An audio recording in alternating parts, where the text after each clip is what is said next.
For this lab, I performed 10 exercises. The first exercise is an upright row. This exercise is intended for the deltoids. The trapezius muscles will also be worked from this movement. This can be performed with either a dumbbell or a barbell. Feet will be shoulder width apart with a slight bend in the knee. It's important to choose an appropriate weight so as not to cheat the movement. I prefer a wider grip because I feel it hits more of my deltoid.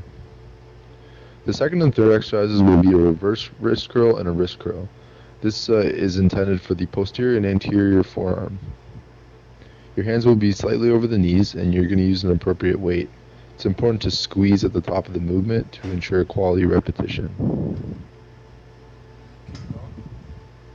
The fourth exercise is a lateral dumbbell raise. This also targets the deltoids. Feet are shoulder width apart with a slight bend in the knees. Your back is straight to ensure proper form. Your elbows will have a slight bend and are to be fixed throughout the movement, which ensures that you're actually using the deltoid and not the biceps.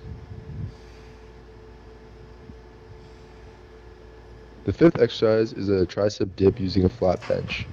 This targets the triceps brachii. You want to have your chest facing up and your shoulders retracted. Your chin is up and eyes facing the sky so you don't strain your neck.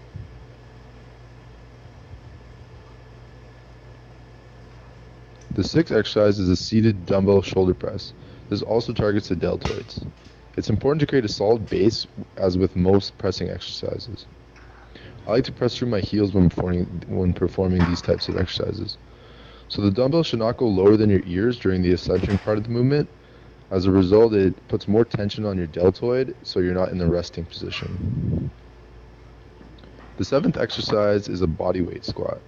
This exercise targets the quadriceps muscles as well as the glutes and hamstrings. I prefer to have a wider stance because I have tighter hips, but this is going to be based on the preference of your client. The feet are slowly pointed outwards so as to travel with the knees. This decreases the chance of strain and injury on the knee. The weight should be placed in the heel throughout the movement.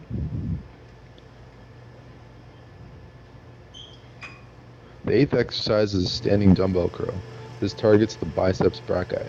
This is a great exercise that will build the peak of the bicep. An appropriate weight should be used so as not to cheat the movement by swinging. You want to squeeze the bicep at the top of the movement and control your eccentric contraction. The ninth exercise is a standing dumbbell hammer curl. This also targets the biceps brachii and the brachialis. The hammer curl will build the outer portion of the bicep, which adds fullness. So performing both exercises will add peak and fullness to the bicep. Your feet are shoulder width apart with a slight bend in the knees. I prefer to touch the dumbbell to my shoulder as I feel it gives more tension to my biceps. The last exercise is a tricep pushdown. This exercise targets the triceps.